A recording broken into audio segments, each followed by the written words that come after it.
NTU. We have some fecal coliform requirements. And there's some deep disinfection byproduct requirements under stage 1 of the DBP rule. We always thought our biggest concern would be turbidity. And the water that comes out of the Delaware is by far is much lower turbidity than the Catskills. Preferential, we looked at it as a higher quality. But there was a change in the rules that went into effect in 2011, stage 2 disinfection byproduct rule that looked at the worst part in your distribution system where for compliance with the rule. And as we did research on that and understanding that, the water that comes out of the Catskill system actually has lower DBP precursors.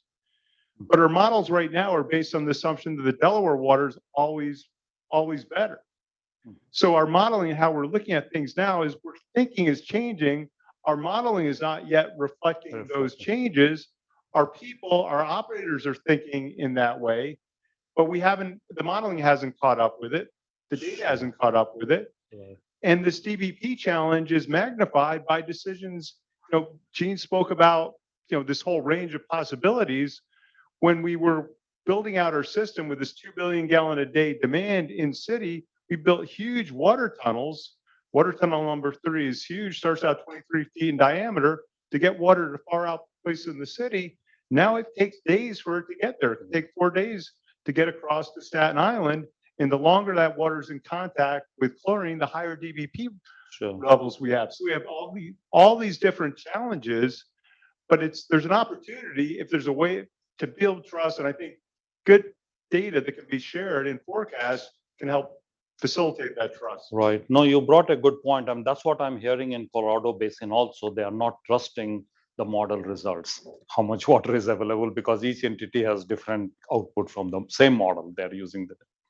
Hardeep, do you have any comment on this part, that what's the real challenge and how you address it?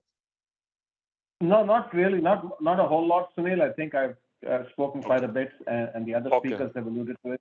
But I think, generally speaking, a true assessment of your needs and putting the right amount of dollars at the right time behind it. Right, and building trust. Okay, so why don't we open for the audience? Any question, comments? Yes, go ahead, sir. Well, thank you so much. Appreciate sharing your basin perspectives. So we're talking about the prior panel today about the governance is one of the key prerequisite for achieving one water mission. So one water is, we're talking about water, wastewater, stormwater, groundwater, everything, right? So you said, Christine said a money issue is a big challenge. I think I appreciate that. But if you go a little further you may have, say, hundreds of utilities in the basin, but at elemental level, from utility perspective, who is paying for achieving this water quality through their water services? So money is coming from the ratepayers, right? Somebody contributing to that works. So there is taking care of the stormwater discharges, taking care of in case of combined sewer overflow situation, they're taking care of those, and any other processes they do that contaminates groundwater. So all this is paid by the rate users, rate customers. So if you look at the utility to utility, even within the utility, there are the constraints. In one utility I used to work with, we have stormwater rates are charged for some reason, only can use for some purpose. Water, wastewater, and they're all governed by the local ordinances and courts. So there's a legal frameworks. So how do you see aligning a varied legal frameworks, financial frameworks, and roll up to the basin-wide collaboration? How do you even go about aligning that to achieve the basin-wide goals, and then relate back to where the money coming from, individual customers? Sunil, can I take a crack at this? Okay, well, Hardeep, just wait a moment. Kristen, you finish it. Paul wanted to address that first. Okay. With the utility. Sure. But Okay, I mean, we can all comment. Paul, why don't you go ahead? So, from the New York City perspective, rates. It's the ratepayer, it's the person buying the water who's paying the bill. There's a little bit of subsidy you get from the state and federal government, but that's all, I mean, that's where the money comes from, the programs that we do in the watershed, in the city, across the board. I mean, the Delaware Basin's been fortunate to have some federal funding come into play to help in some of the watershed issues. And it's also, I mean, William Penn Foundation and others have put money to help in these areas, but we're still throttled based on tolerance, ratepayer tolerance, and a political tolerance. The way the water rates work in New York City, I mean, we're a mayoral agency, and there's no one's very anxious to raise water rates, so that's a big challenge. Okay, Hardeep, you want to go next? If I understood the question correctly, in terms of the ratepayers, not so much on the ratepayer side, but I think from alignment of the governance aspect of it, and I'll speak from a mining perspective, is funding is limited. And anytime you raise rates, you get confronted with a ton of questions, right? And those questions need to be supported with answers from folks like us in government. Now, how do you support them? You obviously have to support them with necessity and data and all that good stuff. But I think the conversation also needs to happen with our policymakers and our budget folks, and including elected officials, is in that spirit of transparency. If we don't get this funding, what is the impact going to be? What is it going to look like? Because that then translates into ratepayers and affordability, which is a separate issue, an important issue. I'm not undermining that, but I think bringing that conversation together is one aspect that we don't really do very well as an industry, in my opinion. The other aspect of it is the economies of scale from a governance model in terms of aligning this. And I'm speaking again from Miami perspective. And just to share one example, if 34 cities are doing things 34 different ways, staffing it 34 different ways in terms of, let's say, models or procurement activities, do we have opportunities to have economies of scale in terms of co-sharing of funding, not taking over, powers and responsibilities, because that's never going to happen. But there's always opportunities for creative financing opportunities. So we are co-sharing it, doing a larger procurement, and it also supports, because think about it, within the Miami-Dade County, 34 cities, you have a finite set of contractors, and you have a finite set of consulting companies. And if the infrastructure dollars has to come down with a big bang and there's all these projects on the ground, we are going to be facing a contracting capacity issues. So alignment of that model to that question in terms of, bringing people together first is the first equation will also help leverage that dollar go that much further, right? Again, savings to the bottom line. That's my broad brush on that question there. Mm-hmm. Christian, no. I'll talk about it. So following on what Hardeep said, I would agree with that. Even in a basin like ours, where we have a DRPC, right? We have a mechanism to look at things on a watershed scale. We're not doing that well when it comes to certain aspects of that integrated management.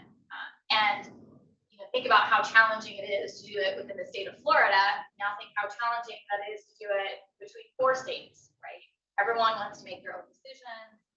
People like to decide what to do with their money or, how to approach things. So that's sort of an additional layer of challenge that it's wonderful that we have a mechanism to do it on a watershed scale. But look at the number of counties, municipalities, and states that you're sort of all trying to get them pointed in the same direction on one matter, and they have so many other things that they have, they're thinking about as well, even just from a utility perspective. Like I mentioned that we're looking at this designated use. So for the wastewater treatment parks, the utilities that will be impacted by this designation and criteria we came out with, this is one thing they're dealing with. They also have lead and copper. They've got sources of other contaminants. They've got CSOs and long-term control plans. There's all these things going on that they individually are trying to balance with their ratepayers. How much can their ratepayers afford to pay? And this is, an urban city that has a very high poverty rate. So that's other challenge. So I would agree, we're not doing exceptional at it in terms of that holistic piece. And then also I'll just add another challenge for us, not just that there's so many pieces, but that in our compact, and as a good steward of taxpayer money as well, we are charged with not duplicating effort, right? So there are some things, we started in 61, right? So we had this broad authority because there was no one else out there regulating these types of issues. Over time, the state has developed DEP, we have a lot more state and federal agencies that are also regulating things, and we don't duplicate those efforts. So the state of Pennsylvania, we have an NPDES program, and we have administrative agreements with all of our states on how we will coordinate on these issues so that a discharger or someone who wants to take water out isn't having to duplicate a permit application and do the same thing twice. So we really try and align that through a one process, one permit program. What that means is our footprint is bigger in some areas than others, and our footprint is different in different states because different states have laws about how they regulate. So there are some states where they do a lot more when it comes to their NPDES permitting, and in other states where we're doing a lot more work. That makes sense. Right. Not a good answer. There is a lot. No, I think there's no clear cut answer. I think this is something we are gonna be iterating and take an inch of a progress take forward. But I think even at the local level needed that alignment. Forget about the outside, the one community to other community. Within the same city, how the fund works is related to the legal framework. The money you collected for one aspect of service, you cannot use for other aspect. Right there within a city, in a community, you need to have alignment. Legal framework need to align to be able to connect the dots between the full water cycle management. And then if you go beyond the one community to other community, then you have a different setting there. Now we're combining hundreds of them. So how do we align this various ways money works in each individual community with a common mission? Is it what is really we need to drive for the one water mission? It may take years, but this is we're looking for some of the programs to pave the way, because there's so much work to be done before we achieve the dream of one water. Right, Unless we do align the frameworks of legal, financial, it's pretty hard to move the bar from left to right. Right. That's the interesting thing is that what Srini is bringing, one is one water. Like LA, one water is one. But when we are talking a scale of the river basin scale, that's two different things. So what is you guys thought that if we want to move into one water paradigm at the scale of natural boundary, which is a watershed or river basin, do you think is feasible?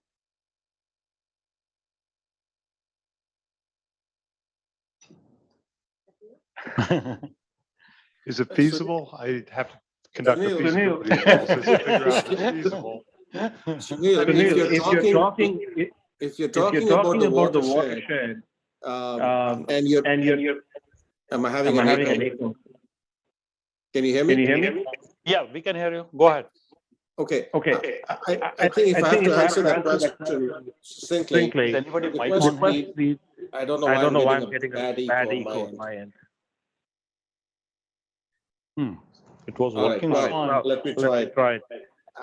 We have to figure out, is the watershed an ecological boundary, or is it a political boundary? That's the first and foremost thing we have to talk about, right? In the context of Miami-Dade, 34 cities, if you take a political boundary, then you're not talking one water. But if you're talking about an ecological beneficiary model, where you're talking the Everglades and the coastal communities and the whole one water cycle, then you're talking about one water. And then everything else cascades from there. Yeah, go ahead. I would say within our unfiltered basin, the Cattell supply, we have a one water system.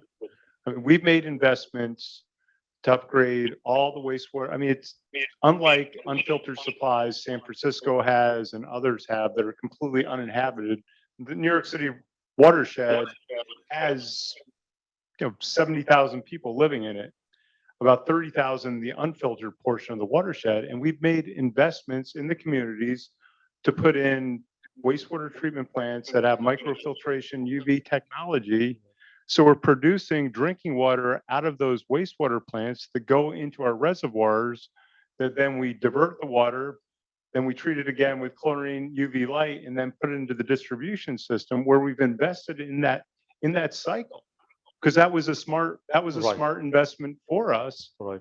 And not all, much of that water goes downstream, so others benefit from that Sure. the work we did, along with the investments we made in agriculture and other programs to improve the water quality on the ground. Right. Anyone, Candace or question? Yeah, I guess I would just add, I feel like, I don't like to be negative. I'm an optimistic person. But my gut is right now that we do it. It's hard for me to see it in an ideal form in my lifetime, just because of the way politics is now. So a very different politics between our states, within the basin, and then also even within So,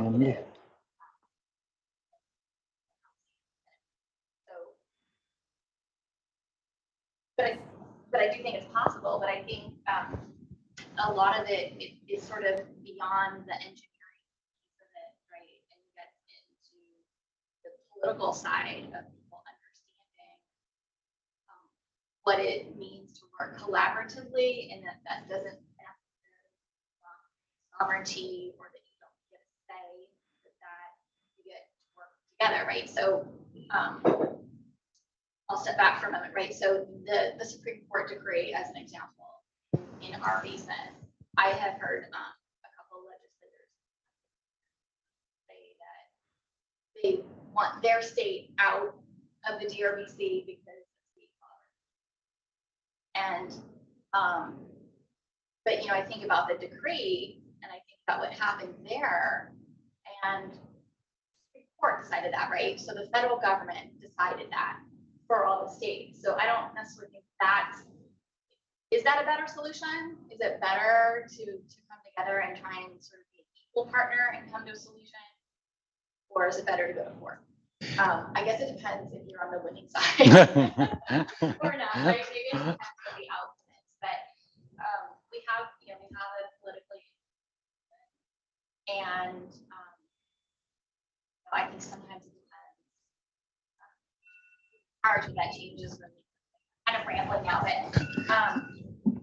I think as Paul noted, on a sub-watershed scale, crossing political boundaries, I think more so, right? And I think that's a good starting point. On a basin-wide scale right now, that's a tough nut to crack. Yeah, I worked in a city actually right on the state line, Missouri and Kansas. So watershed, as you said, there's no boundaries. So when we have collaborated projects where we have to share cost on doing something, we have to spend months to create that case, take it to city council, get the ordinance approved. Everything goes by ordinance at the local level. Without ordinance, a project don't move. Every project have an ordinance. So we had to get ordinance for the cost sharing, where the costs come from. It was a lot of that. It takes those months. Some cases, bigger one takes years. So when you look at the one water cycle part of it, really we need to work towards to get the mayors understand, because a lot of the local money come from local. So I think probably call to action again is go to the U.S. Conference of Mayors.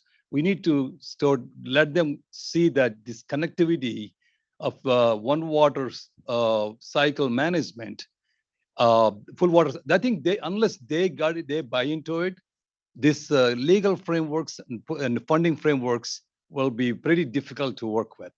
So it may take years, but I think conversation need to happen with them. Also, the governors conference, we need to go to their part of it. You need to educate benefits of the full water cycle management. We have to do it. We're going to get there one day, but it has to start from the locally, from the cities and then states. Right, and showing the value proposition, right? That's Yeah, what. because a lot of things I used to tell people, public ask me to do something. I said, I gotta have an ordinance. Without ordinance, I can't do things. So that is where I think we need to change this is local ordinances creating for this. For example, the net zero. So city of Kansas City, the mayor and council passed an ordinance that by 2040, we will reach a net zero goal. That's an ordinance. Now, ordinance sometimes need to come up with the money with this. Without money, there's nothing happen. So, but that's a good start. So this is got to be an ordinance passed by the cities that we want to be part of full water cycle management. Right, right. Any other question, comments from audience? Guys are getting tired. Anyone else in what discussion is going on for any suggestion or ideas how this can be implemented as governance, more not legal framework, but more as a collaborative coordination framework?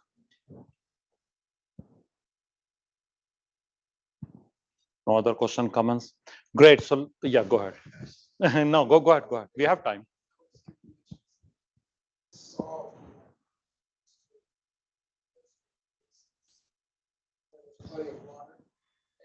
The rest, it's like challenges. Right. Drought scenario. Right. No. I mean, actually, right. I mean, she couldn't come from Nevada. She was part of this panel we wanted to get because that's important. And that's why we had her deep as a coastal representation. Then we have Delaware, more water, but then they have challenges and Chesapeake Bay. And then we wanted to get her also from Colorado Basin. But yes, no, we need to consider all these basins if we want to scale this up to entire country, then all this. Okay, so let's give a round of applause for the panelists.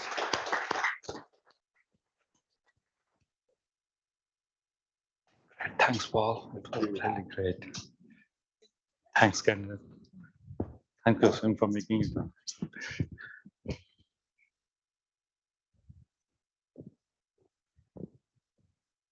Okay, so Celine, you're here. Perfect. So one more item before we go for our reception. We usually give award. We haven't done that. You have the award.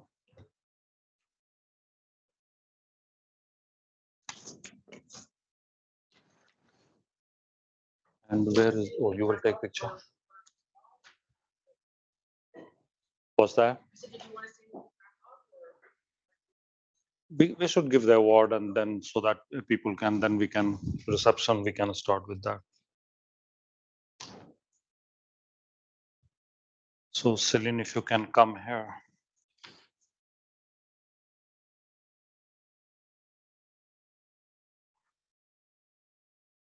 Okay, so this is the best part of that. We give award. We haven't given for last 2 years. Virtually we gave, but in person. So we give 3 awards typically. One is the student award, but that award comes with NASCO. They have set it up, so it comes with some money there and then certificate. So they will issue that. So our industry award, we give a utility award, and then we give the industries the swim. So first we will give the utility one. The board has decided. Ting Lu, if Ting, you can come forward. And where is, I think the award is here.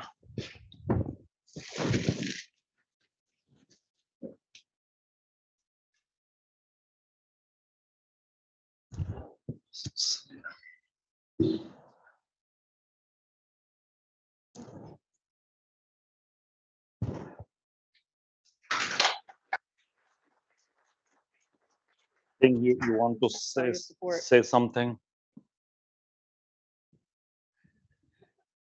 Okay, I didn't prepare for this. No, that's why it's not. Well, first, I just want to say thank you so much, Sunil and Celine. So this is actually my first time to the swim conference. I joined the swim for multiple times in the virtual conferences. Right. I really enjoyed the conference. It's been a pleasure to work with you all, thought leadership. Thank you so much. Great. Thanks for your leadership, utility leadership. So.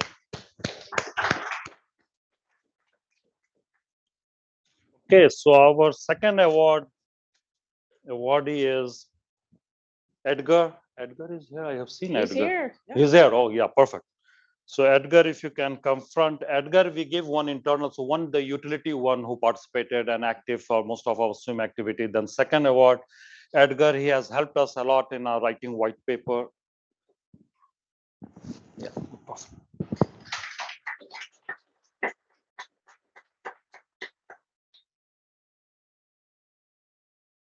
Thank you, Edgar. Thank you, Edgar. Sticking around tomorrow, we have a little bit more time, I think, to share some ideas, but this is wonderful. I mean,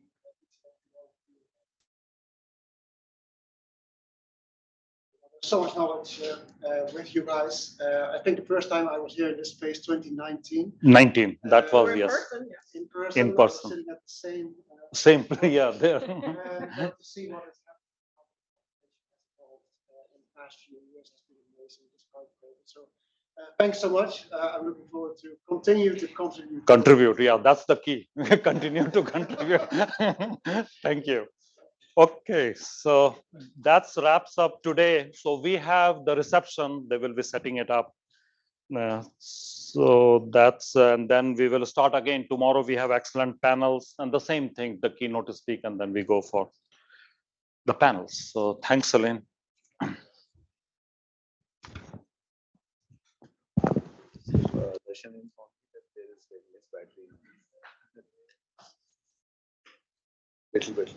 Okay, so tomorrow we can take. Yeah. Okay, that's fine. So put it, you put it off? Yeah. Did you tell them what time the reception started? Yes, reception is, we have just, reception will start soon. It should be in the flyer. 5:30. No, not this. Reception should be here. 5:30. No, that was this, right? 6, right? 6, okay. Yeah, it's right there. No, I think they will set up early, so. They've already. Right, just for everyone's. We had on the schedule that reception starts at 6, but 7, just depending on wherever. Yeah, they will come. So it's right there where we had lunch.